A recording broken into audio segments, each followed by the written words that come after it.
Welcome to Talk Heathen. Every week we hang out, we pray, we hold our crystals, we light our candles. We desperately would love some proof for any God whatsoever. Who knows? Maybe we'll get some today because the show is starting right now.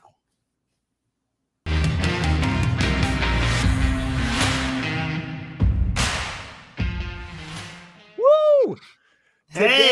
Today is Sunday, April 16th, 2023, and I'm your host, Secular Rarity, and joining me today is a good friend of mine, Armin Navabi. What's up, man? Hey, that was a very fun opening. I was laughing out loud behind the scenes. That was so That's good. So we always want to start off on a good, positive note, because I don't know about you, Armin, but I'm nervous. I'm shaking. I'm scared. I know there are so many good arguments out there to believe in Allah and, Yahweh and Shiva. And I don't know. I'm nervous, and so hopefully we don't have any really good calls that have good evidence because, I don't know if I could handle it. So what about you? What do you think? Have you ever heard any good reason to become a Muslim? A Muslim? No. What Never. about? But I'm hoping. You're hoping? Yeah, I'm hoping. I always like it when I go through a crisis and I change all my opinions. I went through that like once in my life, and it was just so much. The roller coaster was just so much fun. I just hope that happens again one time. It's just like, it was just a once in a lifetime experience. So yeah, That's it just true. feels high. Yeah. I get it. You're just nostalgic for those beautiful days, is what you're saying. Yeah, mental crisis and everything. But everything I've been told was a lie, and then I realized that, So yeah, just hoping that happens again one time. Yeah. Well, the good news is, folks, as you all know, Talk Heathen is a product of the Atheist Community of Austin, a 501c3 nonprofit organization dedicated to the promotion of atheism, critical thinking, secular humanism, and the separation of religion and government. And we are a live call-in show, folks, and we've got open lines right now. So get your calls in at 512-991-9242 or from your computer at tiny.cc/call-th. We are here, folks, and like we said, we're ready for it. So if you've got good reasons that certain hadiths are true, or maybe certain books of the Bible shouldn't be canon, well, we're here to hear it. So. But before we get to that, every week, folks, we give you the results from last week's Talk Heathen to Me. So last week, we asked you, wrong answers only, what was Jesus really doing after he was crucified? So up first, number 3 from Laura Baker. Where did Jesus go? Unfortunately, the tomb is like Vegas. What happens in the tomb stays in the tomb. I think that's good. That's good. That's good. I like it. You want a little bit of like mystery around like your ancient cult, that brings the followers, I think. But number 2, we've got Steve Corey. After his ascension, Jesus sat down with Judas to play rock, paper, scissors for eternity. That would make a lot of sense. That's probably why those children aren't being healed in the hospital, right? Like, it sounds like hell. Now that's a real sacrifice. That's the real sacrifice Jesus made for us. The crucifixion wasn't it. It was this. Yeah. And Jesus was made. No, wait. Jesus was made to play rocks, paper, and scissors for your sins. For your sins. I like that. That might be a T-shirt in the future. Yeah. Number 1, we've got Swimmer Ski. After he was crucified, Jesus continued performing miracles. His best known, of course, is teaching dogs to play poker. I've seen the evidence. Well, I will say we do actually, we do have some evidence that dogs play poker. I've seen a painting, and as everyone knows, if it's in a painting, it must be real. So, but as always, folks, we always love to hear your responses, and we've got another prompt for you. So for next week, complete the sentence, God doesn't answer prayers because he's too busy blank. So remember to enter your best answer below the video and the comments, and next week we will reveal the top 3 answers. But Armin, let me start with you. What would you say here? Complete the sentence, God doesn't answer prayers because he's too busy doing what? Too busy debating the existence of humans with other mythical characters. like sitting around with like Buddha and Allah and just like, you know what? No, seriously, guys, they're kind of like monkeys, but they like don't have as much hair and they like build stuff, you know, like they're running around doing all this. Huh. Okay. And they pray to you, and they pray to you, like, and they come to you like, are you sure you're not just hearing these prayers in your head? Are you just sure you're not just talking to yourself? Maybe like, no, I swear I saw it. I had a personal experience. There are these books written down from so long ago. Yeah. Come on, Allah, you gotta believe. I speak, and they turn it into books. I swear, it's real. Oh my gosh, yeah, I like that. That'd be good. Yeah. That'd be pretty funny. I could see that. Well, if you've got a good answer, folks, we want to hear it, and we might read it out next week. So remember, get those answers in the comment section below the video, not in the live chat, and tune in next week and see who our top 3 are. So yeah, hopefully we'll get some good ones. We have pretty much every time, so I'm happy about that. But we get Muslims today. Muslims. Yeah, I'd love to get some. We don't often get as many of our Muslim brothers and sisters. A lot of Christians, mostly, but we're here today, guys. We've got somebody who knows what he's talking about, you know.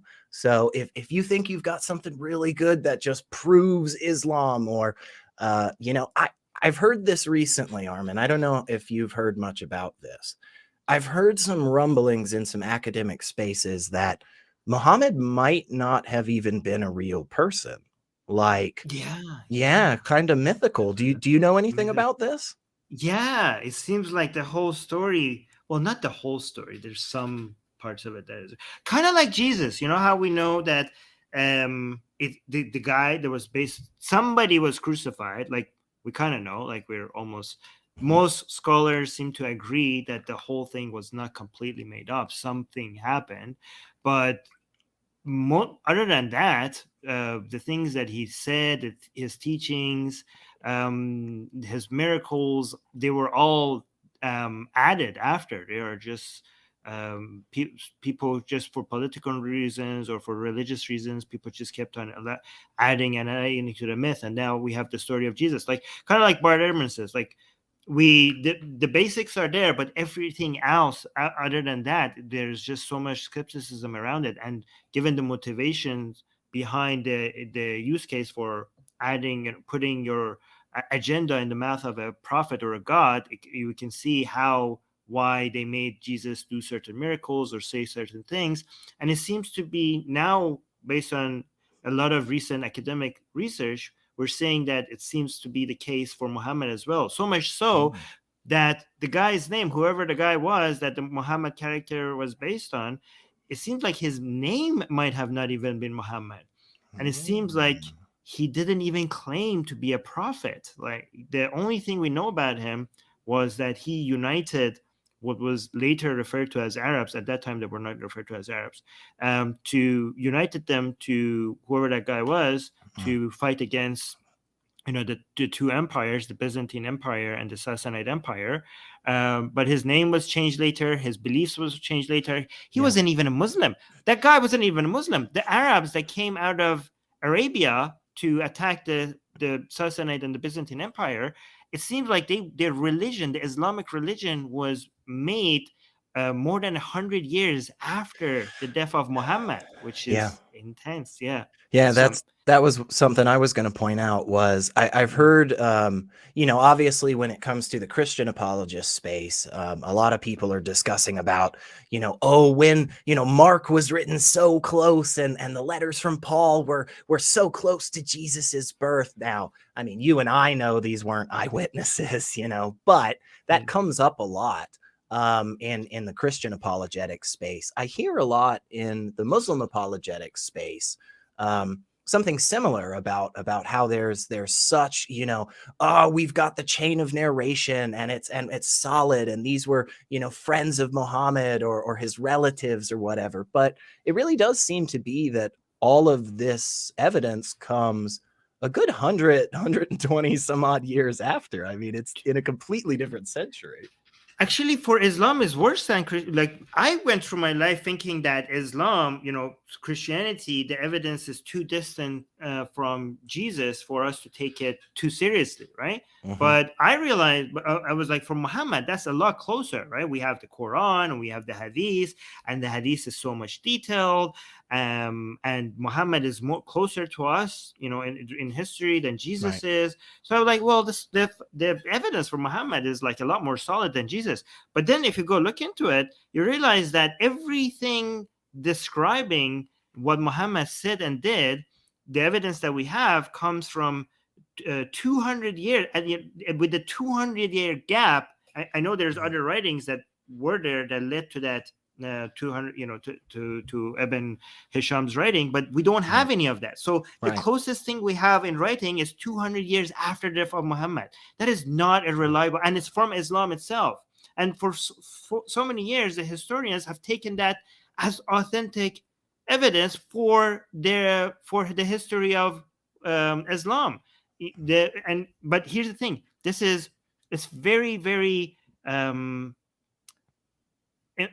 unlikely that the history that the religious people of a community tell about themselves is the actual history. It wasn't true with Christianity. So after years of studying like the stories of Christianity, scholars realized that that's not really how the history of Christianity that's not really what happened. It wasn't true with Judaism. It wasn't true with Hinduism. So the likelihood of Islam also matching their sayings matching what actually happened in history is very low. And now that we're studying it, we're seeing like, now that they're digging into evidence, they're saying like, yeah, it's very unlikely that what they say actually happened. Are you telling me, Armin, that people throughout the world and throughout history have exaggerated the stories of their maybe great figures just to make themselves or those figures look better? Is that what you're saying? I don't know if I believe this. That seems a bit I'm skeptical of this, my friend. But before we go on, just a reminder, folks, we do have open lines and we are always looking for our theist friends to give us a call and push back on what we're saying. So if you've disagreed with anything we've said so far, if you think there's great evidence to believe that the Quran is the writings of Muhammad, well, you can call us at 512-991-9242 or from the computer at tiny.cc/call-th. And it looks like we've got a $4.99 super chat from our buddy Greg Markowski, always hanging out with us, and we thank you so much, Greg. It says, thanks Armin and SR and all the peeps out there for making Sundays a lot more fun. Well, that is what we are trying to do, and we are trying to actively deconvert all you believers. No, I'm just kidding, but call us. We got stuff to say, and we're just not believing any of this so-called evidence that comes our way. But Armin, we kind of skipped over some of the stuff that you do whenever you're not hanging out, and this is your first time here, so we should definitely talk about some of the great things that you do. So what do you do when you're not here? Tell the folks at home who you are and kind of how you got started. Well, I have my own show with Susanna McIntyre, and also this guy called what is his name? Secular Rarity. so there's so on Atheist Republic, I co-host a show with Susanna. We cover the news with Susanna. Like, we pick 10 items that is about religion, and it's very global. So United States, Canada, Malaysia, Indonesia, Bangladesh, France, Egypt, Iran, a lot of India. So anything that is religion related, we pick 10 of the most important ones every week, and we cover them. We go through them. We analyze them. We have a great team, including our writers that research this behind the scenes and make sure that we get all the facts right. And then after we cover the news, we give our opinions about what happened, like things that are happening in Israel, which is very religion related. India is a big one.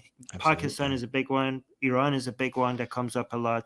So usually it's not good news, but we try, but just so to make sure that our audience doesn't get depressed watching us all the time. Susanna and Dee and the rest of the team try very hard to also go find some good news, religion related or atheism related, right? So we That do can be that. hard. So yeah, so we cover the news once a week, and we also do a Q&A once a week, which I do it with Secular Rarity here. We take questions and we answer them. That happens also once a week, and yeah, that's on the Atheist Republic YouTube channel. Just if you search Atheist Republic, that should show up.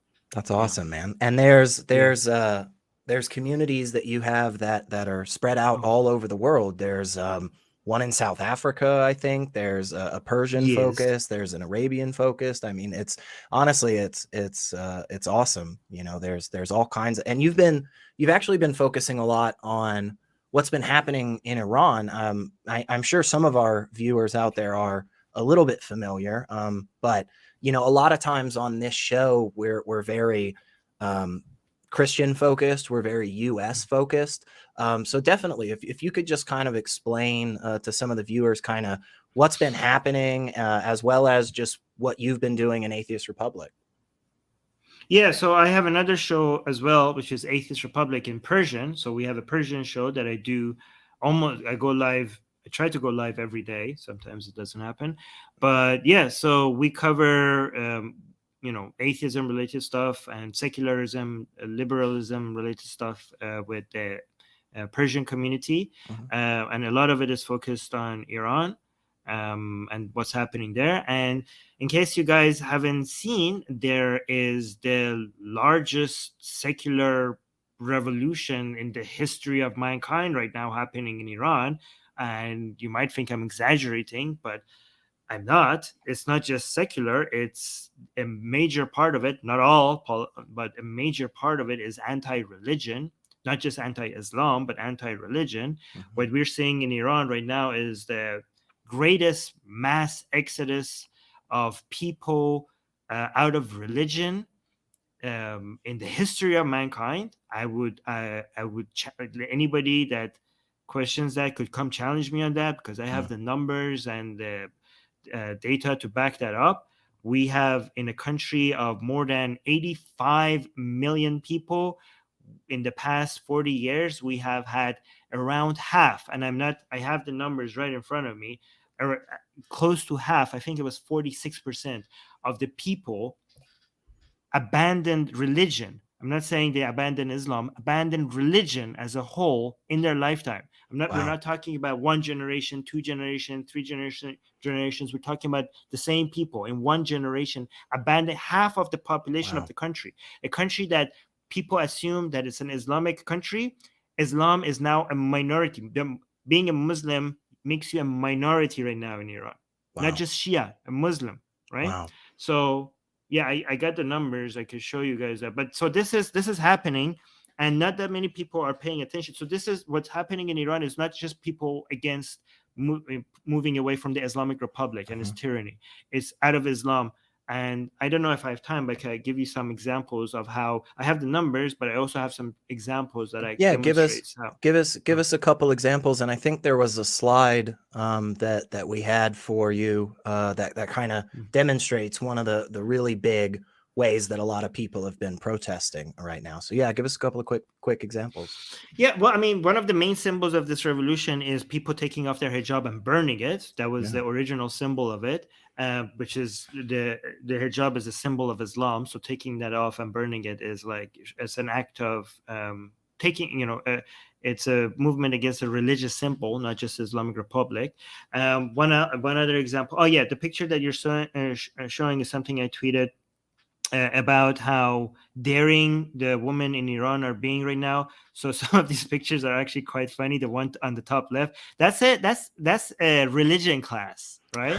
So that woman, she's taking off her hijab, not just in any class, but in a Islamic class. That's and you can see the mullah. You can see the mullah is just putting that. He just can't take it anymore. And you see this other woman on the top right. That mullah was apparently bothering her friend about her hijab, so she just decided to take part, and she took off her hijab as well. the two women on the bottom left, they decided to take pictures taking off the hijab in front of the police, which is that's pretty.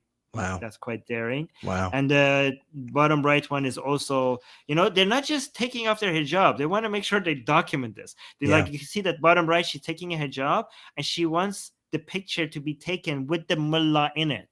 So people realize the context. They realize where she's doing this. So it's not enough for them because a lot of women are just like walking in Iran without, it's against the law, right? Right. Mahsa Amini was killed for that, right? Murdered for that. So it's not just against the law for you to take off the hijab. It's not enough to do, this civil disobedience and take off the hijab and walk around. Now they're like pushing even harder. They're like, no, I want to do it in front of the police. I want to do it in my religion class. I want to do it next to a mullah. And actually, yesterday was a significant day because a lot of really religious people in Iran were like daring the government to clean this up. Like they can't take it anymore. They're like, if the government doesn't clean this up, we will do this ourselves. Like, we will attack these people ourselves. So the government came out and promised that, okay, starting this day, we're gonna come and clean it up. And the women in Iran, they reacted. They came out in much larger numbers without hijab. Just like, okay, like, we dare you, come at us. So it's so amazing. Like, we see videos of women saying like, come at me. Like, they're recording themselves without the hijab.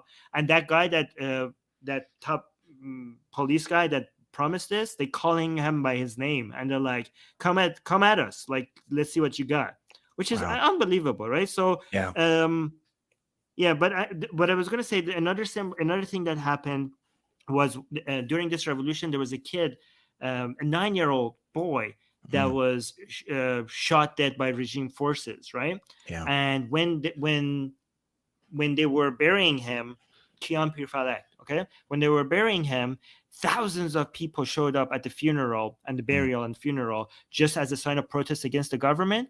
And the mother announced to the whole crowd, and it was a large crowd, like so many people there. And she said, don't recite the Quran for my son. Don't recite the Quran for my son at his funeral. My son hated the Quran.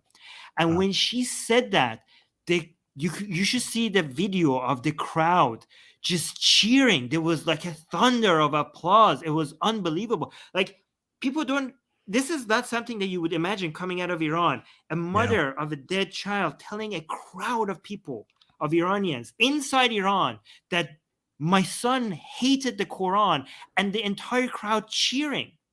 This is happening in in a supposedly Islamic country. Yeah. And last example, I don't know if I have time. Can I give you the last example? Yeah. Go ahead. Okay. Another guy, Majid Rahnavard, who was arrested and executed by the government for his participation in the revolution.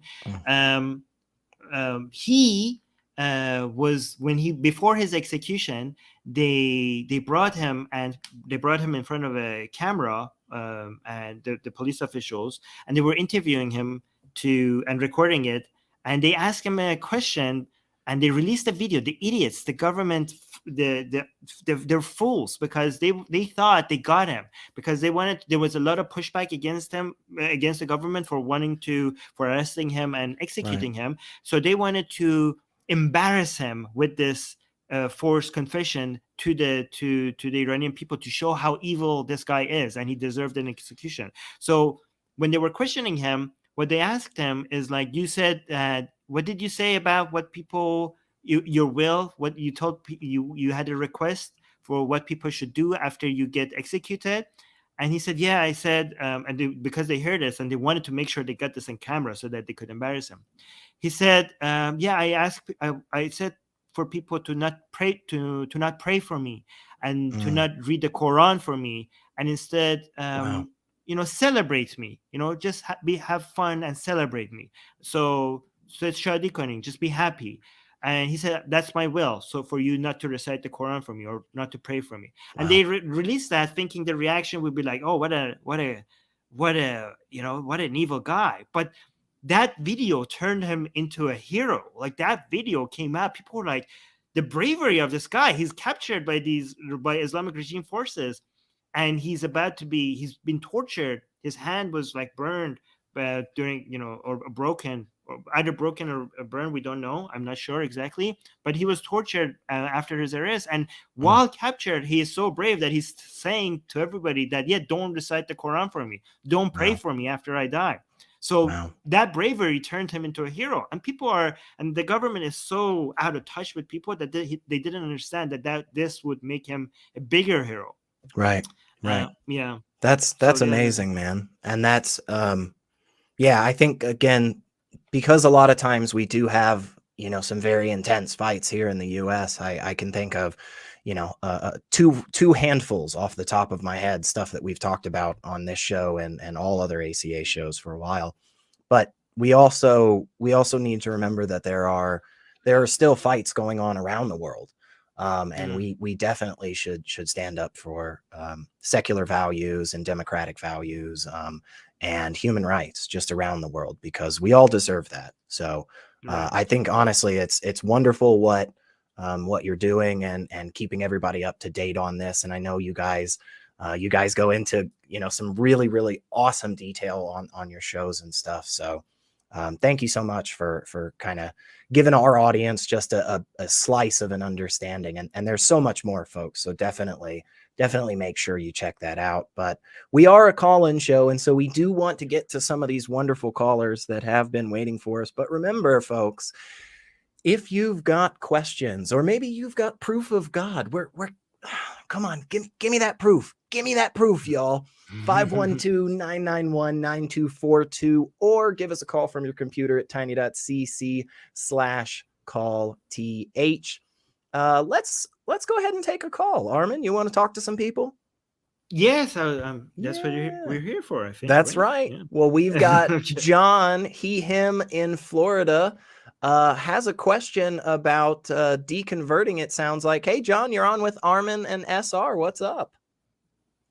Hey, SR. Hey, Armin. Good to see you both. I was wondering, which was first. How would you start a conversation between Muslims in general and an atheist? I know in Tampa here we have a mosque that's actually fairly large. And how do you start a religious and anti-religious conversation would be the first question. And then the second question would be what was harder? This is for Armin. What do you think? Well, both of you actually. What do you think would be harder to do? Deconvert from an extremist Christian religion or a extremist or even moderate Muslim tradition? Yeah, Armin, what do you think on that? How would you go about getting a conversation started between a Muslim and an atheist, or a Christian and an atheist? Yeah, I think it's important I'm going to focus on what not to do before I think about how to answer what to do. I just want to remind people that a hijab or an Islamic outfit is not an invitation to talk to somebody about Islam. That's not necessarily a green light. You want to get that green light, right? So one thing that people should realize is that if Muslims don't feel like they're part of a community, and they feel like they are seen as others or being otherized, they will be more isolated and go back and be mainly connected to people from within the Islamic community only.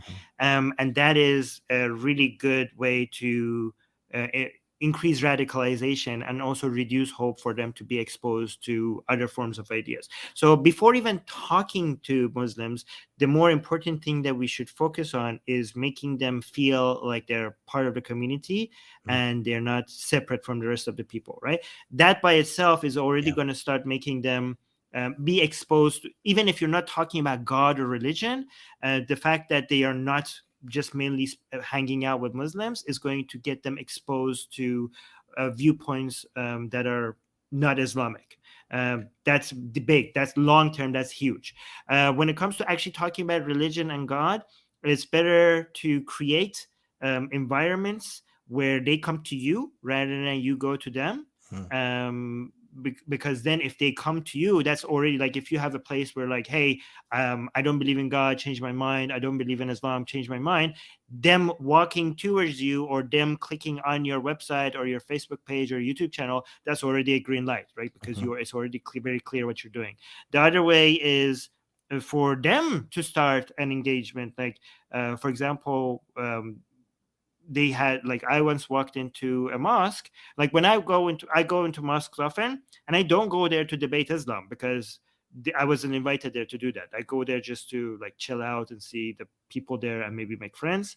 But if they have an event that, hey, come ask about Islam, then that's a green light. Just make sure you keep it friendly, because the more important than changing people's mind, I think, is about God. I think it's more important for you to try to focus on changing their minds about atheists, right? So that's easier to do. That the changing their mind about God and religion, that's a more long-term investment. A shorter-term investment is for them to feel comfortable around atheists and ex-Muslims even, and making them changing their views about how potentially an atheist could be maybe even a nice person, maybe even an ex-Muslim could be a nice person. That seems unlikely, but maybe that's possible, right? So if you as an ex-Muslim could have a friendly chat with a Muslim, you might be you don't even have to have a debate with them. Just by them noticing how friendly you are with them, they're gonna change their view on ex-Muslims just because you had a friendly conversation. Yeah, and I think there's a lot there that you said. I would just, totally sign off on. For me, John, in my life, obviously this scenario a little different, right? And I think those are wonderful ways to get that conversation started, right? I have friends that, do things like this. They have channels on YouTube, they have Facebook groups. Sometimes they'll just grab a table and a notepad and go sit at a local park, I also think, for me, a lot of the more casual conversations that I've had when it comes to debating religion, or more so normally it's just trying to understand each other's side. A lot of that has been in a way that Armin was talking about. I didn't just walk down the street and hear somebody say, "God bless you," and then just go, "Well, how do you know God's real? What's your evidence for that?" Right? It was presented in a much more inviting and much more friendly way. And oftentimes it's more innocuous. I think it's more simple things where somebody just casually brings up like, "Oh, hey, do you go to this church, or have you ever seen this church?" Or, I'll just say real gently sometime like, "Oh, I don't pray," and oftentimes just presenting non-belief as something that is so commonplace and everyday, right? As everything else, right? Like, nobody would bat an eyelid if you were walking down the street and somebody said to you like, "Nice day we're having," and then just kept walking. Like, nobody would be, that's not something that would just like stick for anybody and just be like, "Oh my gosh, what did you just say?" Right? Like, you could just walk down the street and just go like, "God's fake," but you're probably not going to have too many of these conversations, because it's a bit more of an aggressive, stance on it, right? As opposed to just a gentle, more inviting and welcoming approach. I think what you said, Armin, about, hey, maybe let's not focus on this discussion of making somebody change their mind on a belief in God, but we can probably make some pretty good progress on that belief that all non-believers, all atheists are horrible people. Like, we can probably, fix some of that, which I think is a really good tack. Right. Yeah. Do you have something else? Yeah, I just want to make sure that I'm not suggesting that we hold back on how ridiculous religion is. Yeah, I know, sure. I know you know that, but I just want people to not, once I get that green light, okay, then it's all go. Right. I will still keep it friendly, but keeping it friendly, that doesn't mean that I'm going to there's things in Islam, for example, that are absolutely disgusting. Yeah. And, and I'm going to mention that, I'm going to tell that person that, like, maybe give them a trigger warning, but I'm not going to tiptoe around what the issue is with Islam. I'm going to be very clear about how horrible of a religion it is and why. But once I get that green light, one, and two, even if I'm going really harshly against Islam, I'm not going to hold any punches, but I'm still going to try to do it in a friendly way. I'm still going to try to be friendly to the guy, to the person or gal that I'm talking to, but not to Islam. I don't hold back on Islam, but still try to keep it friendly tone. You know what I mean? Yeah, and Yeah. I think that's a really good line. John, give us some thoughts real quick, and then we'll answer your last question and let you go. What do you think? Was any of that worthwhile for you? Oh yeah, definitely. It actually mirrors a lot of when I came out as gay. If you live your best life as an example for people, and they notice that you're not the evil, nasty person that they think you are, you tend to, and you treat everybody with dignity and with respect. Generally, you make a lot of friends, and I have a lot of friends who are, we are very far apart on many issues, but I got them to at least treat me with the respect I deserve, and I treat them the same way. So I think that point is very well taken. And also, always get permission before you talk to somebody about something you think might be triggering or something that might be, difficult for them to digest. But then, like you said, once the gloves are off, once they say, okay, and this is why I think you're wrong, hey, I'm all for, don't hold back, but don't be aggressive. Allow them a safe space to talk about it, because if you don't, they're not going to talk to you. So, and you're not getting anywhere with them. So. Yeah, I'm a big believer in the old mantra of try not to be a dick as much as possible, right?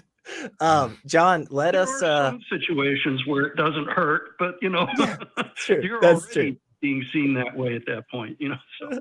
That's true. Well, we're gonna let you go, John, and we'll answer that other question, which one we think was harder to deconvert from. But thank you so much for giving us a call. We do appreciate it, and I'm always a big fan of getting a moment to talk about cordial conversations between atheists and theists and all that. So what do you think, Armin? Do you think it's harder to deconvert from Islam or deconvert from Christianity, especially if they're like extreme fundamentalist, hardcore? What are your thoughts on that? Well, it depends on what you mean by harder. Harder when it comes to dealing with the consequences, or harder when it comes to realizing how ridiculous the religion is. Which one are we talking about? Let's go. Let's do we think we could get both of them in maybe like a minute and a half? Let's try. I'm gonna put you put your feet to the fire here. Well, I mean, the consequences on average, I'm not taking in every situation, on average, I think people know that it's going to be a lot higher when it comes to Islam, both from your immediate family and from society, and in many places from the government. So that makes it a lot more difficult, especially in Islamic countries, right?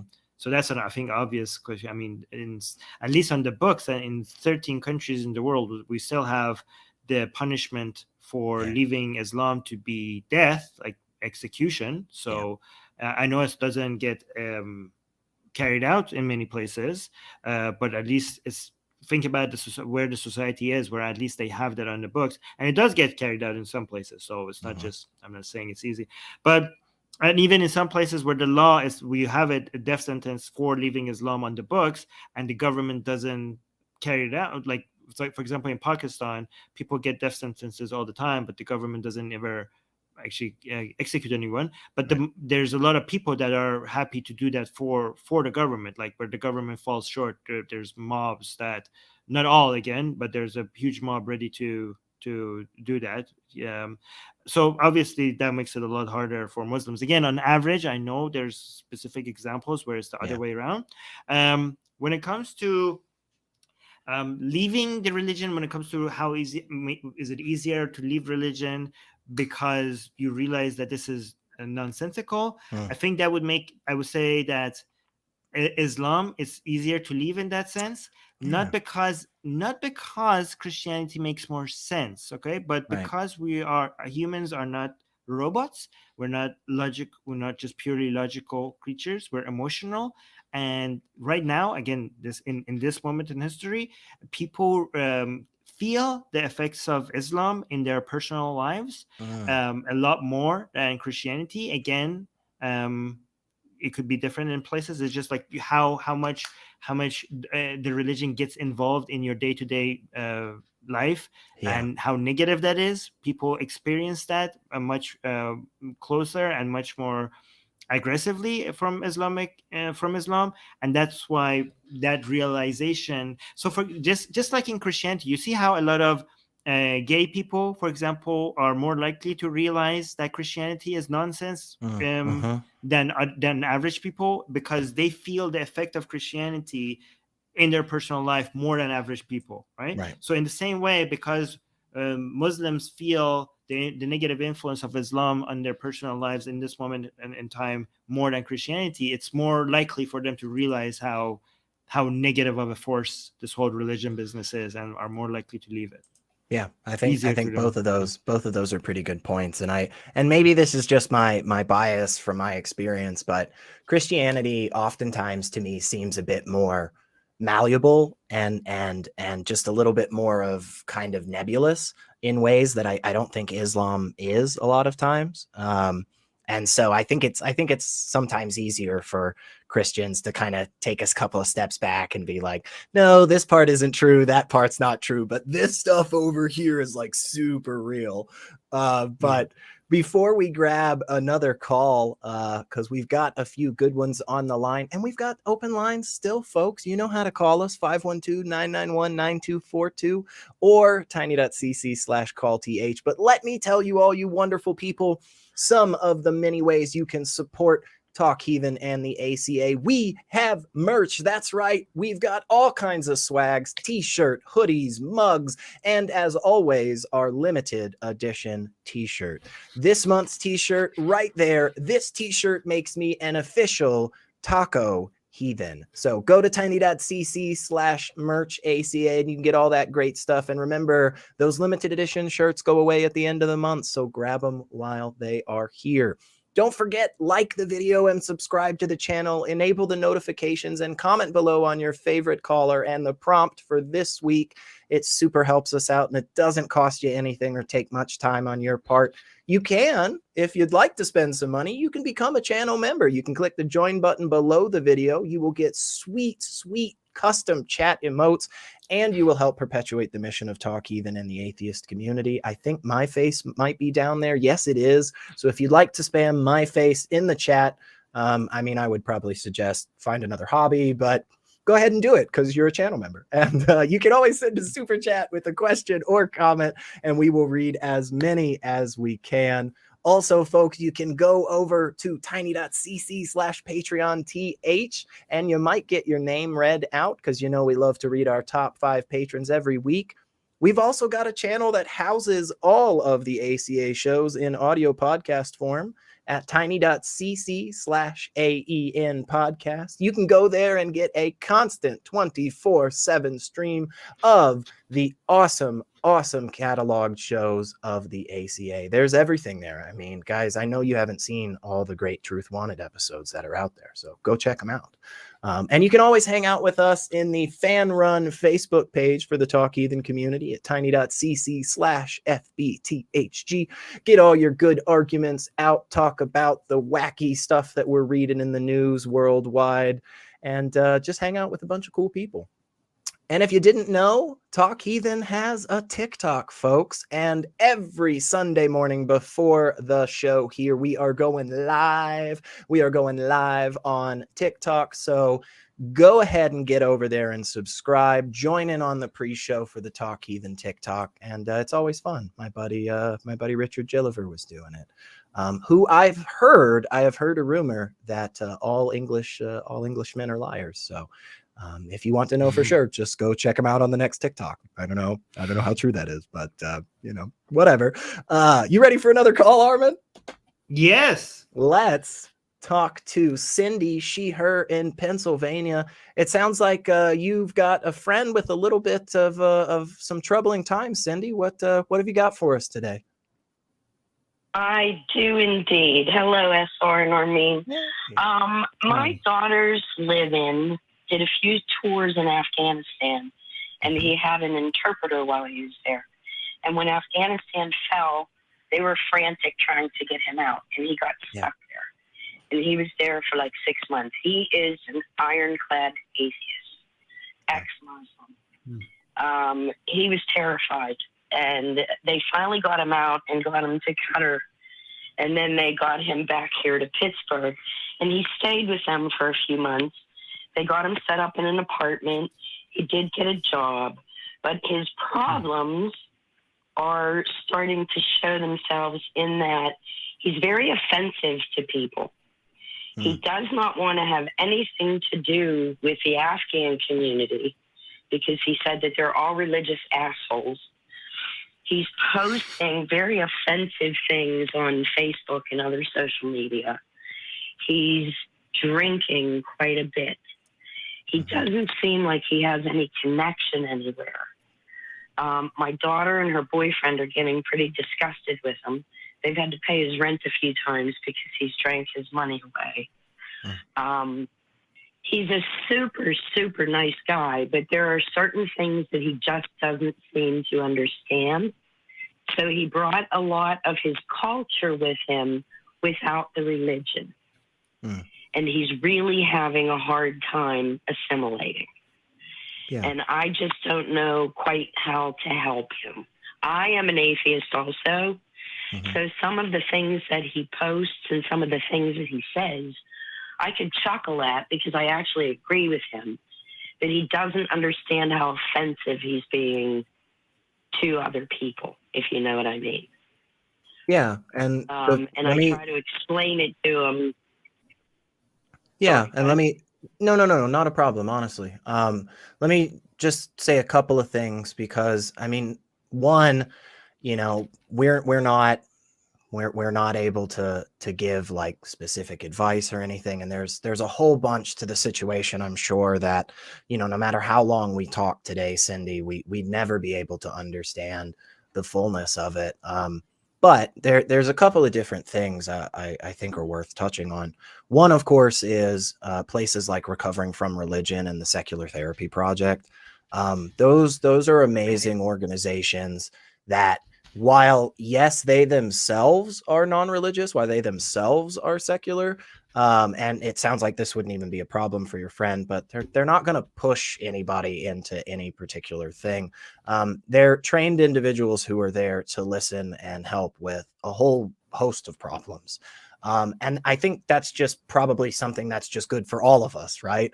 It's just good that we all have, you know, a place where we can go and listen to somebody, you know, and talk to somebody that listens and can help us. I'd also point out that, unfortunately, because of how pervasive religion can be in a lot of different places, and this is by design, it often, when we step away from a harmful belief, like a belief in some supernatural deity that cares about how we have sex, like when we step away from that one belief, we don't necessarily step away from all of these other harmful, you know, parts of it that we're holding this together, right? And we just kind of keep that stuff in the background, and that takes time, and it takes focus. And sometimes we're not ready to do that, right? As an individual. I definitely have seen some comments and videos online that indicate there are people in this community not ready to kind of break away from some of those, you know, older harmful things. I know I can't imagine how difficult of a situation it is for your friend, definitely. And again, the number one thing I always suggest to people, and I'm going to pass it over to Armin here in a second and get his thoughts on it for you, Cindy, but I'm such a huge fan of talking with people who are trained I'm such a big fan when we find ourselves in these difficult places, to reach out to other people, because I know how frustrated I was when I was alone, when I didn't have a community. And just something as simple as a group of people who all get together and I don't know, want to talk about, I don't know, Chutes and Ladders, a board game or something, you know. It's nice getting together regularly with some like-minded people who you can kind of vent with and so forth. But Armin, what are your thoughts? You go ahead first. You want to finish your thought before I... Cindi? No, I was just going to say, I would prefer to never talk about religion personally, but because it is so pervasive, it does come up all the time. And I find a lot of things offensive, but by the same token, we do have to live in a society with other people, and we need to be kind and not insulting, and try to just go about our own business without insulting people. And he does things like somebody will post something on Facebook and he'll post "fuck religion," "fuck God," and and he's posted atheist things on my page, and that's not something that I do on Facebook. I'm on there just to connect with family and look at pictures, pretty much. I don't post I'm on the Atheist Experience page, and I'll go there. But most of my friends and family are Christian. And they find that kind of stuff offensive, and they know I'm an atheist. It's not like I'm closeted anymore, but I'm in my 60s.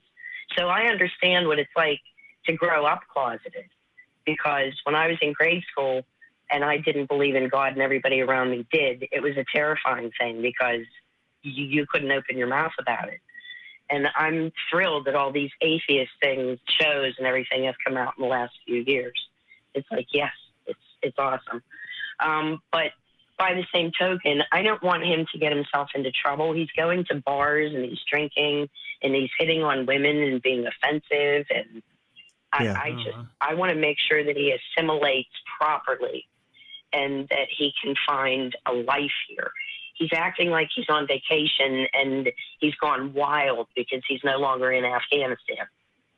Because this is America and he's got freedom. He thinks that he can just blast everybody. And that's not the way it is. Let me get Armin in here for a second, Cindi. Armin, what are your thoughts on this? Is there anything that you think could be helpful?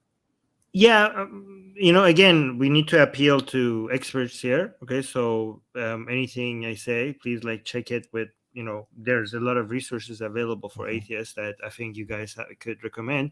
But does he speak Persian? Does he speak Dari or? I think he speaks Farsi. I think it's Farsi. Okay, great. No, so I'm not sure.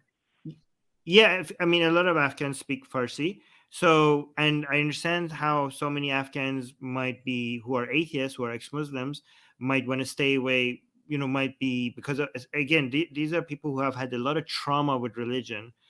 So a lot of,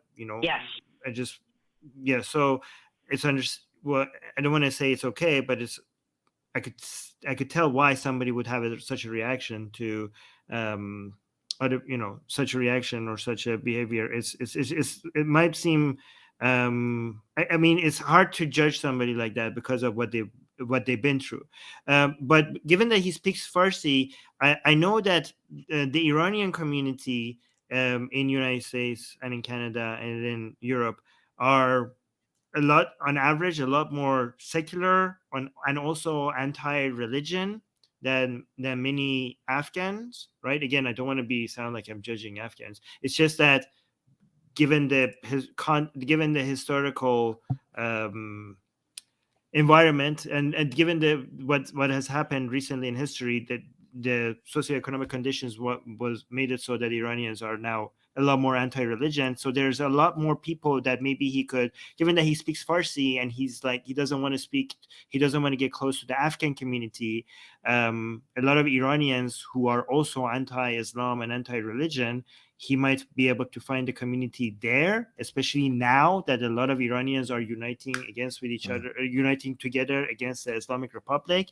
So he might find a lot of people that might be expressing all those thoughts in a healthier way. But again, I don't know if this is a good recommendation. It's always good to check with somebody that knows these things, but that's something to look into. Maybe check with an expert if that would be a good, because it seems like community is important. Like we can't, somebody, you need support, you need a group of people that you could relate to, and the Iranian community is a bit closer to Afghans than other Americans, than, you know, so Iranian Americans might be a good place to look into for him to find friends and people that he could relate to. Yeah. Okay, very good. Very good. Yeah. Well, I appreciate your help. I really do. I want him to be okay. I want him to be happy here. And the way it's going, I don't know that you know, he's on the right path. Yeah. Well, definitely. So I really appreciate that. I will take. Yeah. No, thank you so much, Cindy, for. Yeah, thanks for reaching out to us and stuff, and feel free, of course, to check back in either here or in one of the many fan run Facebook groups and stuff. Also, feel free give your friend our number, and you know, let him know that there's a bunch of heathens and blasphemers and apostates all hanging out every Sunday regularly. So, but we're gonna let you go, Cindy, and thank you so much. We do Cindy, appreciate it.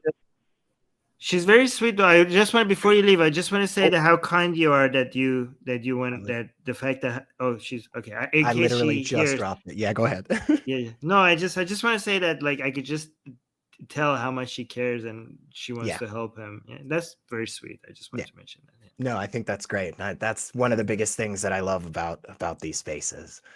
It's always so wonderful to you know, have moments like that, and just people realizing that they're not alone. You know, I can't tell you how many times we've had somebody say that. Just, hey, it's great to know there are other people out there. It's like, yeah.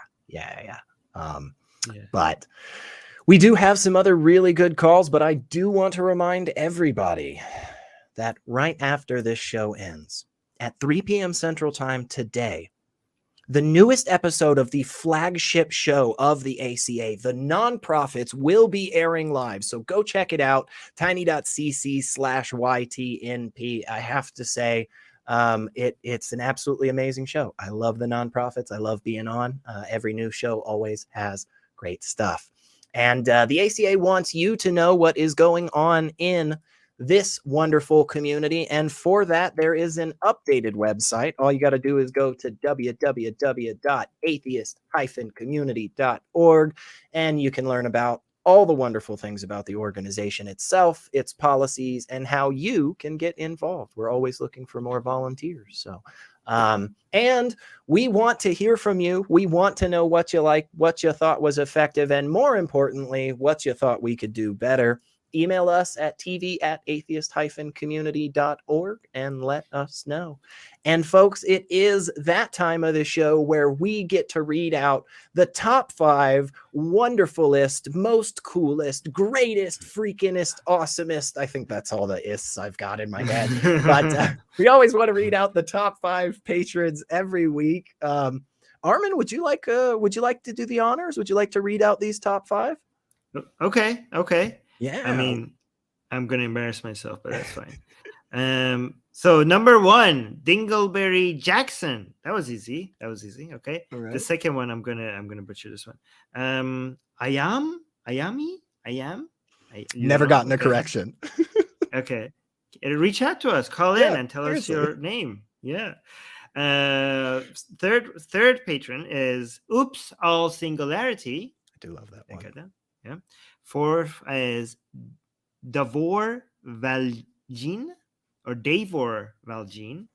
Okay. Number 5 is, oh my God, what the hell? Kalevi Helveti. Yep. Kalevi Helveti. Okay, yep. Good. And then we have an honorable mention of Justice Bave. Justice Bave? Is that, yeah? Bove. Bove. Sorry. I don't know. Honestly, I don't know. But we thank all of you and everybody else that supports us on tiny.cc/Patreon. It is because of you we are able to do these wonderful things. So we do appreciate your support. And if you would like to have your name stumbled over and poorly read out, and embarrass the hosts, you can do so. You just become a patron, and if you get one of those top spots, you will get to see us shamefully stumble over how to pronounce your name. So, but I think with all of that, we should probably take another call. Let's go talk to Erin, him in Florida. It sounds like you're asking, why does falsifiability matter with questions that may never be answered? Hey, Erin, you're talking with Armin and SR. Hey, how's it going? Oh, pretty good, pretty good. Yeah, I kind of read out your question, but give us a little bit more to it. It kind of explain to us what your thoughts are on this. Right. So the kind of idea, just like watching various videos in like the atheist sphere, is that dealing in the realm of reality, things that you can falsify, uncertainty, like dealing with things that are closely related to reality, is like one of the more important things you can do. You guys may not always agree with that, but that's kind of the general statement I've gotten from most atheists. But it doesn't seem to me, from a practical standpoint, that it's really worth abiding by that philosophy all the time, because certain questions just may never simply be answered. Now, I can't say that absolutely. Obviously, I could be proven wrong. Who knows? But sure. I think for the sake of pragmatism, coming to certain conclusions about things that you can't necessarily demonstrate can be extremely useful. And I'd like to know, is there actually a reason outside of something subjective as to why you can't just make certain assumptions about for sure metaphysical? I think there's a couple of good things that you talked about, Erin. So my first little sticking point may just be a bit pedantic and silly, but I do think it's kind of worth it. If we're coming to a question that all of those asking the question, right, all of us from the beginning accept that we're probably never going to get an answer. Let's not put the whole big, certainty it will never happen. We'll leave a little room open. Right. But if we're already granting that it's like really probably not going to be the case, why would we want to just pick an answer? If we know we're not going to have an answer, why would we just want to go, oh, let's just pretend that it's this thing? Because that's what we're doing. And I find value in truth just for the sake of truth. I can make a big argument about why it's better to be correct about the assumption of the tiger in the bush, but I think we kind of get that stuff. And so my argument to this whole, like, there are some of these questions that it's just more pragmatic to just pick an answer. My argument would be that it's actually not as pragmatic as you're making it sound, because we're making other conclusions that have ramifications in our lives for ourselves and others that are all founded on something that we just can't demonstrate, right? And that's where the problem comes in a lot of times. And so for me, if we truly are at a place of saying we just don't know and we may just never know, well, then trying to put a flag in some bullet point at the end of that seems to me like it's going to lead to a lot more harm. Armin, what are your thoughts on that? And then we'll let you kind of shout back to us, Erin. Well, I mean, I need some clarifications. What do you, Erin, what do you see the utility of certainty over things that we can't prove for sure? What do you're saying?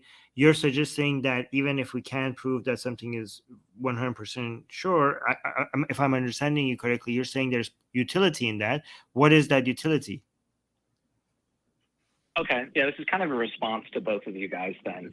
So what I would say the utility is, this is more like an anecdotal thing, but from a personal perspective, a philosophy in an afterlife or a religious component extinguishes thoughts of nihilism for me. I've had moments where I was incredibly nihilistic, and for me, I kind of put things like morality is something that's very hard to assess objectively. A lot of people, that's like a huge argument, whether or not morality is objective or not. But we use intuitive reasoning to solidify some sort of like broader claim in our lives. We just kind of, we have to deal with morality. For me personally, religion is one of those things that I have to deal with, like morality. It extinguishes my nihilism, even though it's not something I can really assess objectively. So that would be the pragmatism for me. Do you think, real quick, do you think that if by the end of this call, Aaron, let's say somehow, some way I could pull up some chart or some scientific experiment, just whatever would be convincing for you to accept that there is no afterlife, right? Like, let's say you end this call and just go, I no longer accept there's an afterlife. Do you think you would just like stop doing everything? Would you like still go about your day the same? Or would you just literally just completely shut down and just sit in a corner and do nothing for the rest of eternity? I actually have a very realistic answer to that. I had a near-death experience where I thought I died, and it was such an emotionally convincing moment. Right? I legitimately thought I died. I thought there was nothing. Sure. I just saw black. And I was convinced there was no afterlife from that. And it totally ripped my world apart. And yes, I'm still a motivated person. I still just acted based like as if there was greater meaning to life because that's the only way I could function. But it greatly fought against me, though. It wasn't something that was easy at all. I was depressed. Sure.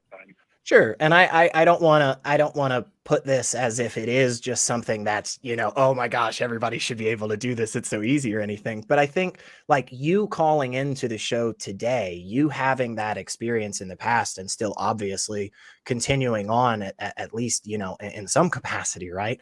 I think that to me shows that's a demonstration for me that the pragmatism and utility that I think you're arguing for doesn't exist, because apparently you still got it even when you didn't believe that. But hang on a second. I've been talking a bunch. Armin, give us some thoughts on this. I'm actually I'm gonna agree with Erin a little bit here. Okay, I'm gonna say that if it has, but it's not what you think it is, Erin, because if you say that for pragmatic reasons this has utility for you, then you don't actually believe in it.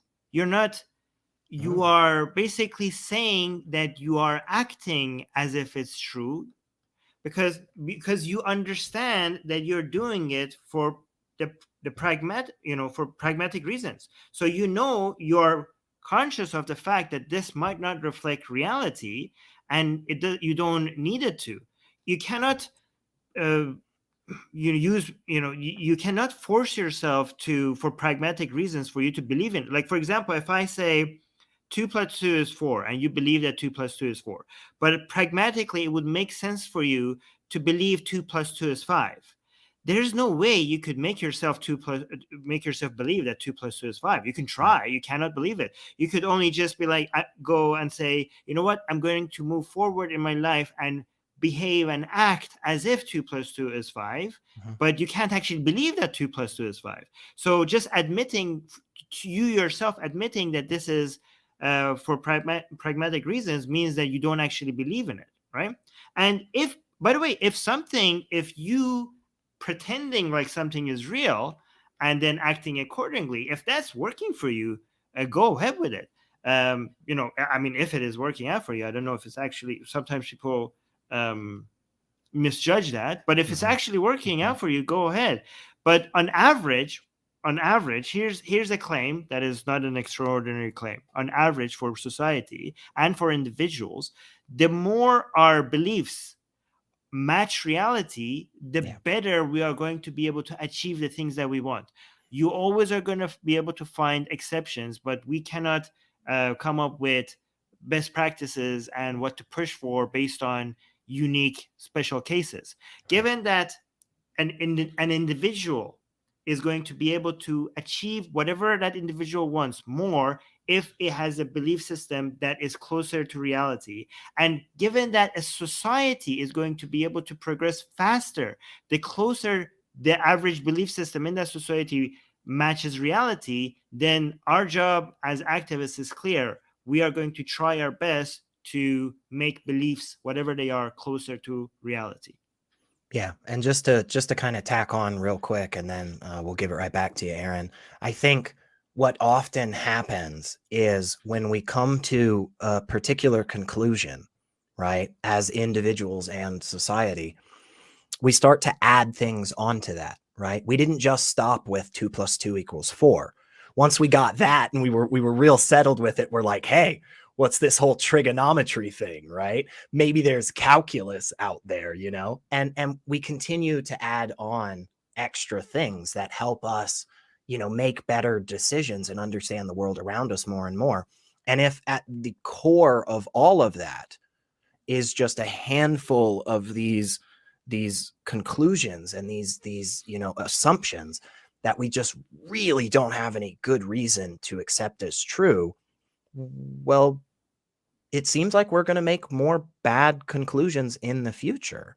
And again, I can go through the whole history of it. I can go through the whole different examples. You know, I can mention that people that believe in any one conspiracy theory are more likely to believe in multiple other contradictory and exclusive conspiracy theories. Like, we can talk about all of that, but I think all of us just kind of have that experience in our daily life. Like, when we start to think things that aren't true, and then we just end up compounding all of these other conclusions that we don't have any good reason to demonstrate, and it leads to a more negative outcome. But yeah, I know we've shouted a bunch at you, but give us some thoughts on that, Aaron. Tested my memory a little bit, but I'll try to address all the points. Sorry about that. Regarding, like, no worries. So regarding how I believe when you said that I'm sort of acting on a known false assumption, that I'm doing things that I like clearly don't believe in, or else I wouldn't even be having this sort of like dialogue in my head. I feel like I'm just sort of positing a modern definition of faith, which faith kind of acknowledges that there really isn't much evidence that we'd quantify as evidence, but acting as if there was. So I don't really think it's like a gotcha where it's like, oh, you're acting as if it's not real. That's just kind of like, that's kind of my conception of faith. But another thing that was talked about was like the 2 + 2 = 5 analogy. The only difference between that analogy and why I don't really resonate with it is because that's something that you can have a proof for. We have mathematical proofs for that. And again, like the statistic of like mental health, like you need to be like in the present. You need to have things within your life matching reality. But those are all things that you can demonstrate, examine, and like understand their properties. My contention is with things that are by definition never like supernatural. I would use the hard never, even though that was maybe a little controversial to use. I would use the hard never with supernatural because it's something that like by definition isn't quantifiable. So how do you believe in an afterlife then? Are you just saying that the afterlife is something natural, we just haven't discovered it yet? Well, I would say the reason I believe in the supernatural, based on like there's tons of peer-reviewed literature on near-death experiences. None of them are conclusive, not surprisingly, but they discuss the idea of non-material things, like things that manifest through non-material means. Now it could just be that we don't have an explanation for those material things, but I'm forming a hypothesis that the explanation is something like a non-material afterlife. And I could be proven wrong, and I'm open to that, but I think for me in my life, it's more beneficial for me to create a hypothesis that there is a God in an afterlife. And until something like that is negated by science, I know that's sort of like reverse reasoning, where it's like you should like not assume things are true unless it's like proven to you. But with something so metaphysical and so abstract, I don't feel like I'm breaking too many rules by creating a hypothesis and waiting for science to catch up. Or why don't you take that same approach to you being a brain in a vat? Why don't you go about living your life because that would not be helpful? Because that would not be helpful. But it could be. It's confusing to me why you would draw a circle around this one particular belief that you can't conclude, because you could find the exact same utility in every other one. Like you could take every place in your head that you're putting God or Jesus or afterlife, and you literally could replace it with Sasquatch or benevolent aliens, and you could still get all of the same stuff. And I guess why my confusion is, why accept one claim in this category and not all of the others? What's the difference for you? Well, no matter what the categories are titled, there are only a few categories, which would be God, no God, afterlife, no afterlife. You could have some gray areas and weird subtleties that complex the categories a little bit, but overall they represent the same thing. To me, the reason why this is so important is, like, I'm a molecular biologist. I do research. Like, I understand the physical world fairly well, and to me, I see no need to form any sort of conjecture about anything in the physical world because we understand it. I'm more so interested in adopting, I guess, a little bit more leisure with my thoughts towards things that are a little bit more abstract, simply out of pragmatism. The whole solipsism thing with a brain in the vat, to me, that's not very practical because that wouldn't remove nihilism. It would create nihilism. And yes, you can say it's arbitrary. It's like, well, why are you arbitrarily revoking solipsism and accepting an afterlife? That sounds kind of ridiculous. I would say I have a little bit more reason to believe in an afterlife based off of near-death experiences than I would in solipsism. Solipsism is a cool, interesting thought, but to me, it's just not entirely compelling. And because it's so difficult you can't falsify it, I don't really mess with that topic, but I see your point. Yeah. But given that you are selectively picking, these unfalsifiable claims based on its utility, right?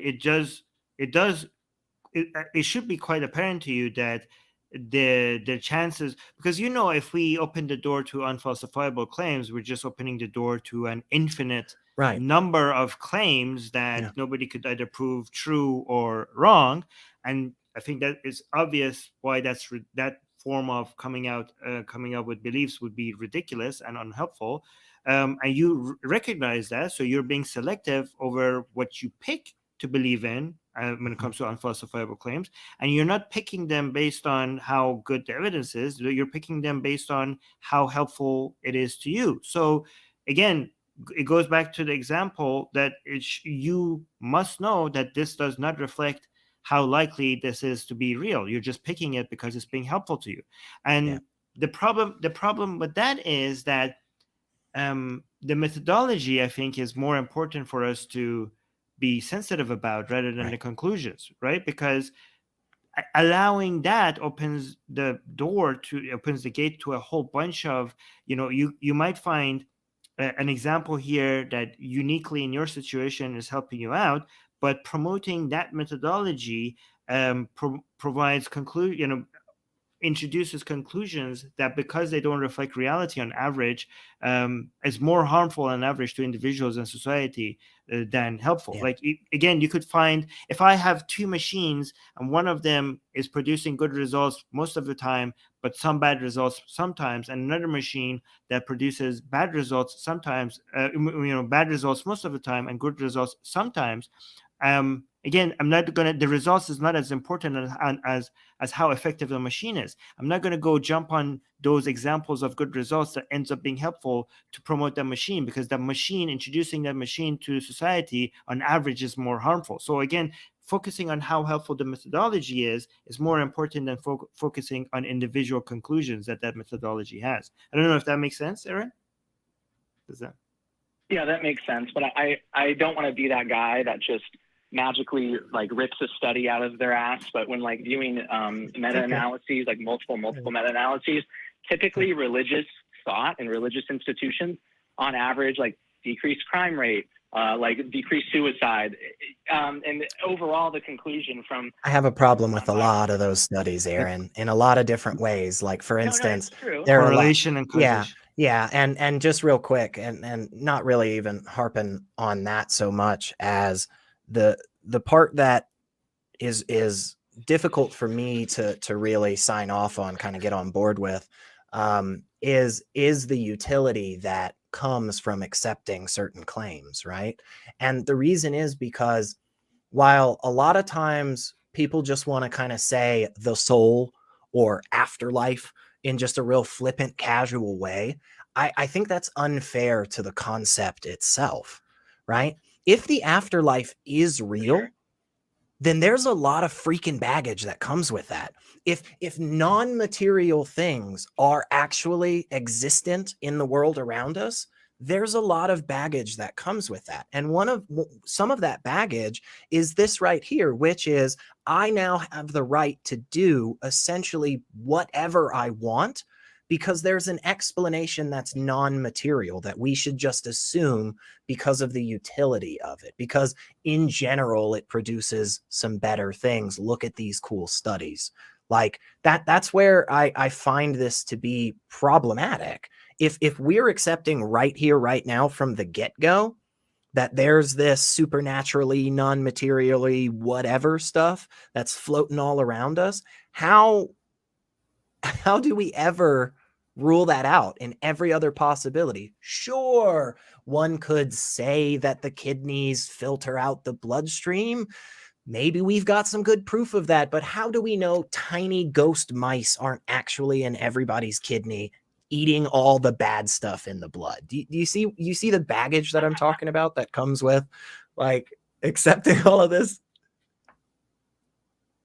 Yeah. I mean, I'm going to go backwards real quick and address something that's previously said, but then I will address that baggage. Go ahead. One of the things, I forget which one of you said it, you're talking about how it's arbitrary picking this thing and it opens up a floodgate of all these other weird things that aren't necessarily falsifiable, and then I'm picking and choosing.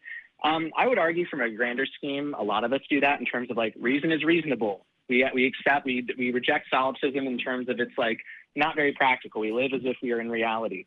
There's so many things that hit epistemological bedrock that we just sort of accept because without but that's Occam's razor. This is a numbers game again. If we're gonna go that route with it, Aaron, the problem is that you and I are going to agree on like 3 or 4 out of the 7 that we list.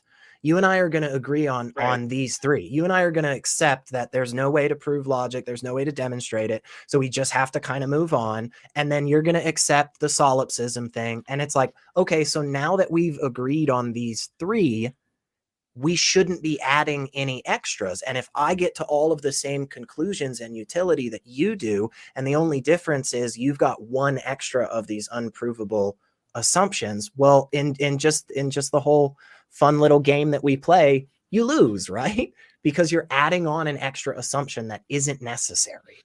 Go ahead, Armin. I'm sorry. I keep cutting off. Oh, sorry. Should I say? Okay, so just really quickly, we don't assume those things. We just notice that how irrelevant they are. Like, so the world that if like, I don't know, if we're brains in vats, it's irrelevant. We're not saying that's not true. We're just saying that the world we live in is so much like a world that is not in a brain in a vat, for that we might as well just treat it like it's not. That's one thing. And also regarding those studies that you mentioned, I haven't seen those studies. Actually, the studies I've seen suggest the opposite. But if those studies that you're mentioning are real, I don't know if the causation thing follows. Like, because a lot. If I would like to look into whether some people, whether people being an outsider, being demonized, not fitting in with society because they're atheists, is that the causation of some of their behavior, or is it because religion is just such a good guide to life? So again, just we always have to remember that correlation is not causation when we're talking about studies. Anyways, yeah. Go ahead, Aaron. Give us some of your last thoughts here, and we'll get ready to wrap it up. Okay. Yeah, and I get what you're saying about the point of Occam's razor, but the only issue I have with applying sort of man-made, arbitrarily like designed ways like to measure logic, where it's like, okay, like this is, if you do this, like you violated logic by this principle. It just seems like a confirmation bias based on our own understanding of reasoning, which to me doesn't really hold weight. It almost seems like a subjective thing, because Occam's razor, just because you apply it, it probably adds a greater degree of accuracy, but it doesn't guarantee that you're right in any sense. It's just sort of like, I don't want to sound derogatory when I say this, but it's like debate bro points added. It's really not necessarily like an absolute criteria. I can see why a lot of people do feel like that, Aaron. And honestly, I know we're getting close, to wrapping up anyway, but this has been a good call, by the way, man. So please call us back and let's discuss this even further. But the issue with just kind of hand waving stuff like that is this, for for a very, very long time has been pretty foundational in terms of just getting to the very basic step of how do we know what we know, right? Seemingly something that is potentially one of the most important things in the world, because if we don't understand how we know stuff, then how do we know stuff and how do we do anything? There's all of the utility and pragmatism gone in a blink of an eye, because we cannot actually determine any methodology to decide what is or is not something we should accept as true. And how do we do anything from there? And so I know a lot of times, especially like the fallacies and stuff, like this stuff just gets kind of thrown out in these heated moments back and forth. And it's like, well, that's a fallacy, blah, blah, blah. And like, we don't really go through the effort of trying to break down and understand why these important constructions are so vital for us having these conversations.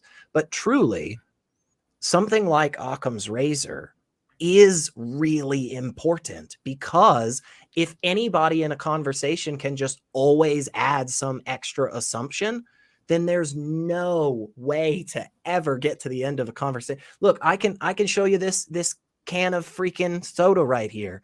And then you go, oh yeah, it's probably soda in there because of this and this and this. And I go, actually, it's a magical leprechaun because this unicorn pooped it out 12 years ago and you can't falsify it. But you know, it just, there's no way to have a meaningful conversation when basically the rules of understanding and conversing just always are free to change.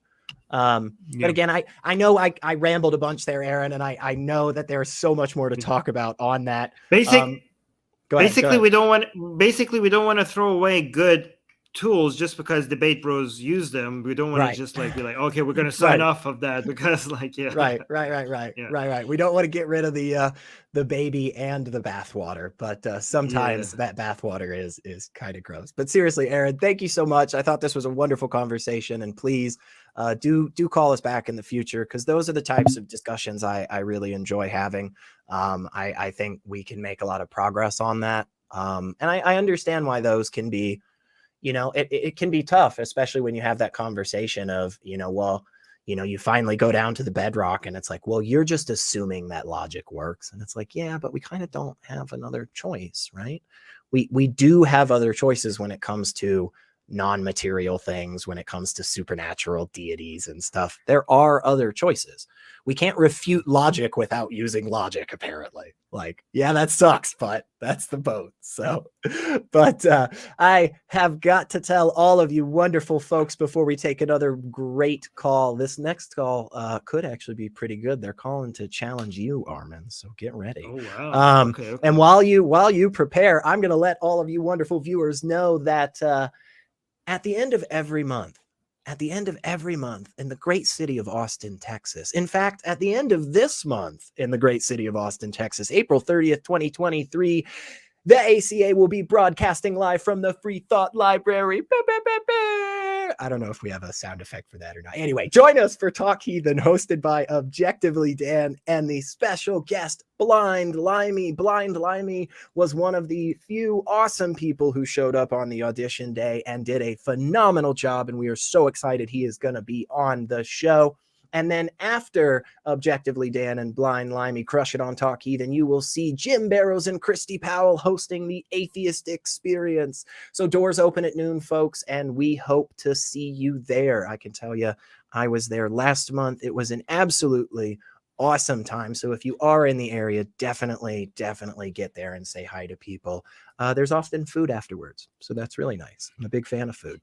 And another thing I'm a big fan of, Armin, I love these calls. I love doing these calls. I love listening to these calls. And sometimes I ask myself, how can I get more of this content? Where can I go to find a 24/7 live stream of these types of shows?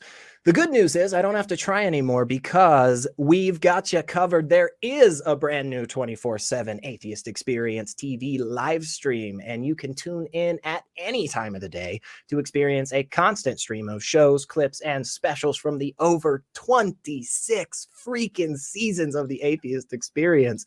You can watch or just simply listen and hang out with your favorite hosts, discover some hosts that you've never heard of, and you know, maybe find one of those calls that convinces you that God's real. I haven't found it yet, but you can go check out tiny.cc/axptv and start listening. I can tell you there's been a couple of times just throughout the day I've just kind of been walking around, you know, doing dishes or laundry or something, and just turn it on, and it's really nice. It's nice being on. I've actually caught myself on there once or twice. That's a little scary sometimes, but anyway, we've got Ibn, he, him from the UK. Sounds like he wants to challenge you, Armin, on your claim that Iran is a Muslim minority country. So hey, Ibn, how's it going? Okay. Hi there, guys. Hello. Hi there. Hey, Hi. I think we've talked in the past, man. Yeah, what would you like to challenge Armin on? I'll just take a back seat and you guys can just hash it out and go at it. Okay. So, Armin, earlier in the show, hi there. You claimed that Iran was a Muslim minority country. I'm just wondering how you arrived at that conclusion. Well, I mean, I think me and you had this discussion about a study that was done by certain academics, and you challenged the study, and when we went through it, and then I challenged some of your pushbacks on it. But since then, you know, I would regard some, you know, I can't. The study has been reviewed by academics, and nobody has come and said that they don't trust the study. So ever since we've talked, this is a study done by academic, the poll. So the poll that that I was mentioning, that was collected in a scientific method, is done by Gammon Institution. And I actually have the poll in front of me if you guys want to show it, but it's okay. And it collects data from from Iranians, both inside and outside of Iran. And if you go through the methodology, it seems to be done through. It seems they have gone through a rigorous practices and ways for it to make sure that it reflects the Iranian people. They cleaned it. The sample size, I think it was, if I remember correctly, it was 40,000 people after they cleaned it up. So that's a huge sample size, and they randomized it, and they corrected the what is it called? What is it called when they correct the adjustments to make sure that it reflects the difference, the demographics in Iran? I forgot. Weighting it, or waiting. Yes, yeah, they weighted it. yeah. So they use census data and election data to weight the samples that they got to actual demographics in Iran, and also based on political attitudes and everything. So it seemed like it was done scientifically, but you had certain issues with it. But you came on our show and talked about it. But ever since then, there were many experts inside Iran and outside Iran that constantly keep referring to it and mentioning it, and they've reviewed it, and they have not had any issues with it. So I'm just applying Occam's razor. It's always a chance that the study is wrong, but right now this is the best information we have. Does that make sense, what I'm saying? Yeah, no, I understand where you're coming from. The only thing is, obviously, by academics, so people who are assistant professors at university. So they have, from my understanding, is that they don't have any real polling experience prior to conducting this. Is that correct? Let me bring up the institution. So Gammon, let me see. Let's go to the survey. I don't know if this is interesting to people, by the way. Okay. So Gammon, the group of analyzing and measuring attitudes in Iran, is an independent nonprofit research foundation registered in Netherlands. We study Iranians' attitudes towards different social and political topics. Gammon uses digital tools and different methods to extract the real opinions of Iranians about sensitive topics. The rationale for Gammon. Okay, so this is who they are, but the people behind it. Gammon operates under the supervision of a board, including Dr. Ammar Maleki, founder and director, and assistant professor of comparative politics at Tilburg University, and Dr. Puyan Tamimi Arab, an assistant professor of religious studies at Utrecht University. Do you want me to look into these people? Do you want me to read the profile of these people and who they are? I've read, I've actually seen videos of Ammar Maleki, and we discussed this in our prior conversation, and he has mentioned, obviously, he's an activist, and he is anti-regime specifically. And this particular study that was conducted in August 2020 was also funded by the Abdurrahman Boruman Center for Human Rights in Iran, which is also an activist group and anti-regime. By the way, do you know the methodology used for this online poll? Yes. Okay, so here's the thing. We went through this together, okay? So I remember this. By the way, this study, again, has been analyzed by so many other people. It has been so long that this study has come out. I'm not saying the study is 100% correct, but I'm just going to appeal. I don't think neither me or you are experts. Again, I read the methodology, but that's all I could do. I need to appeal to expert authority again. So it's not the fallacy. Appealing to authority is appealing to wrong authority. It's not necessarily wrong to appeal to authority. And after all this time, nobody has come to challenge this study based on its methodology, and people have accepted it, including other academics.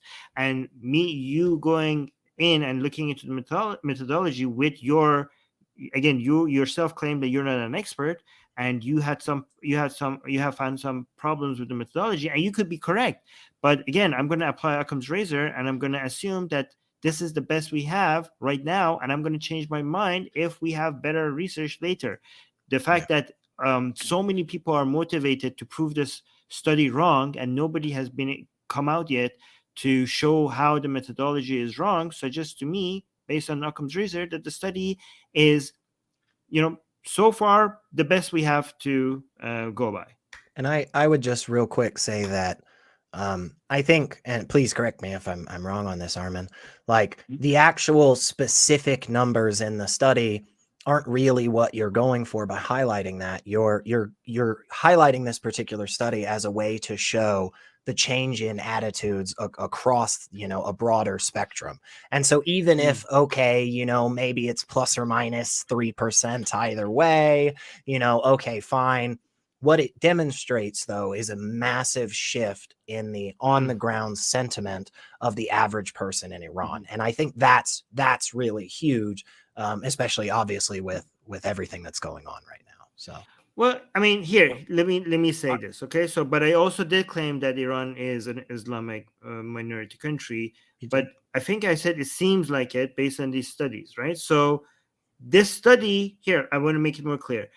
The best data that we have, okay? So you might be like, okay, this is not good data, okay? Well, it's the best we have, right? I will adjust my belief when we have other data. The best data that we have right now shows that Iran is a Muslim minority country. How about that?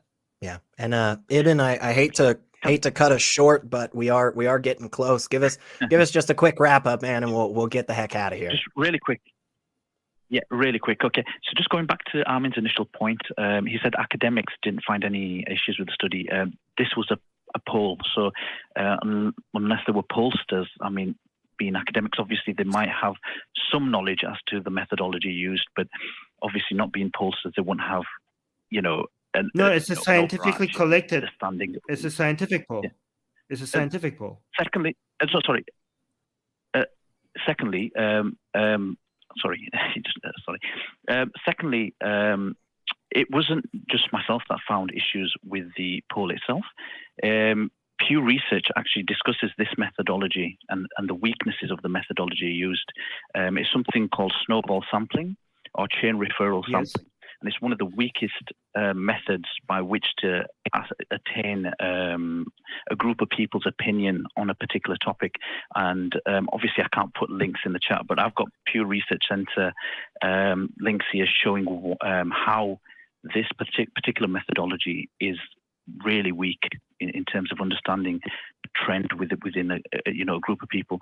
And also within the actual poll itself, there's a link to a Pew Research article which shows that which actually demonstrates how weak this methodology is. So they've actually put that in the poll. That's actually not true. Yeah, that's actually not true. We reviewed this. Yeah. No, we reviewed this together. I remember. When we actually went and read the material. When we actually went and read the material, right? So it depended on the type of poll that was being collected. So Pew was suggesting that for this type of data, this methodology works, and for this type of data, this methodology works. And if you look at what the Pew was arguing, is that every single one of these methodologies has its own weaknesses, and you had to weigh the weaknesses and the benefits of each methodology. And then when we looked at the use cases for every methodology, it actually matched the conditions, the situation that this poll was dealing with. So, for example, it was suggesting one thing that we read is that one reason why you might want to use this methodology was in situations where the people who are answering the polls might be sensitive about the information that they're giving out there and be wanting to, the anonymity being something important to them. And it was actually suggesting that this methodology works specifically well for this use case. So again, it really depends on the condition. They weren't completely writing off certain methodologies. They were suggesting exactly the methodologies that were used. They were suggesting it for certain cases as well. And again, every methodology is going to have its weaknesses. But anyways. Yeah.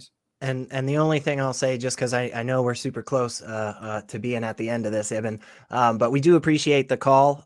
We always love to be skeptical of stuff and make sure we have the best evidence. Hey, seriously, man, there's a wonderful fan-run Facebook group.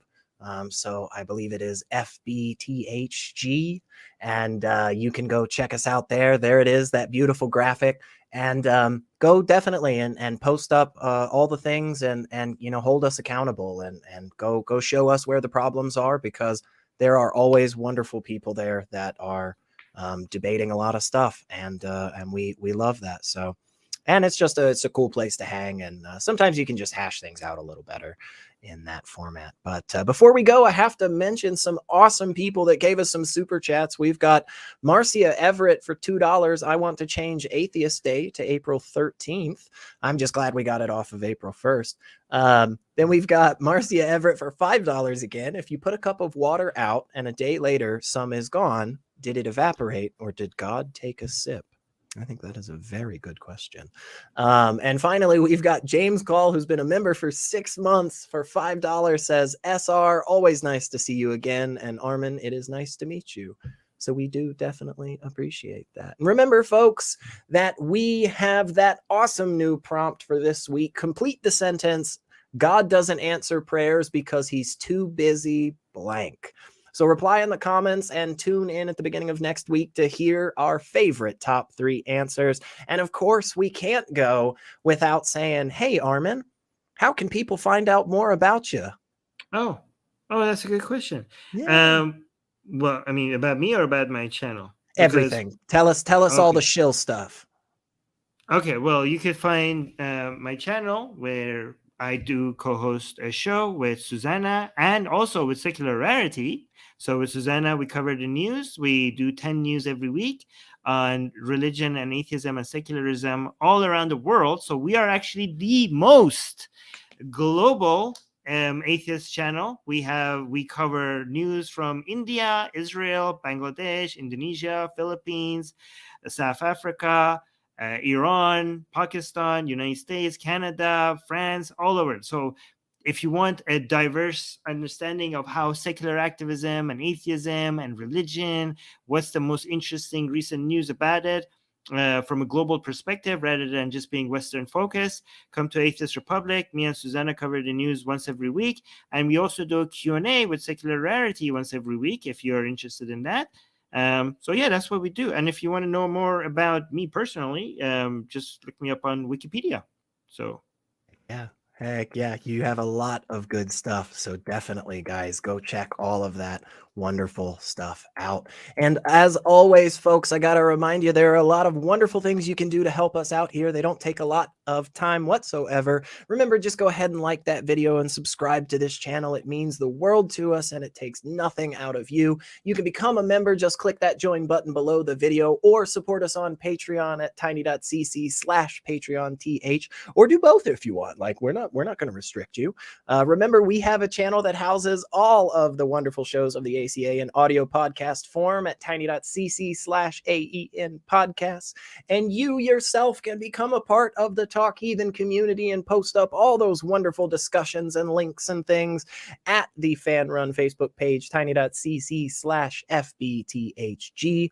And if you'd like to continue the discussion after the show, we're going to try to run over there real quick. Join us in the ACD, the Fan Run Discord server at tiny.cc/ACD. And don't you forget, 3 p.m. Central today, the newest episode of the ACA flagship show, The Nonprofits, will be airing live. That's tiny.cc/YTNP.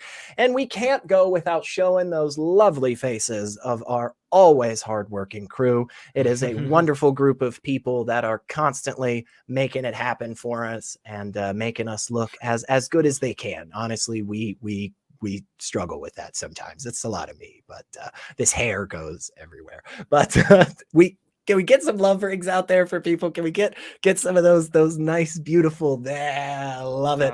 We're feeling the love. We're sending it out. Whether you believe or not, if you are an essential worker, we definitely want to thank you. We know it has been a struggle, and we just appreciate you being out there on a day in and day out basis. If you don't believe, this is your community, and we want you to take advantage of that. I recently received a voicemail from somebody that has been watching for a while, and he was talking about an unfortunate situation that had happened and how he was struggling. And I just wanted to say to that person, we're here for you. And I'm so glad that you reached out to us. And it really means a lot to us, because that's why a lot of us do all of this. We do it because we know that there are people out there that struggle and feel alone sometimes. So if you're ever in that boat, please know that you have a place to go and you have people to reach out to. And there are a lot of different ways you can do that. So yeah, just send in some love out to everybody in general and to that specific caller. So, but with all that being said, if you do believe, we don't hate you. We're just not convinced. There it is. See you next week. That's good. This is so much fun.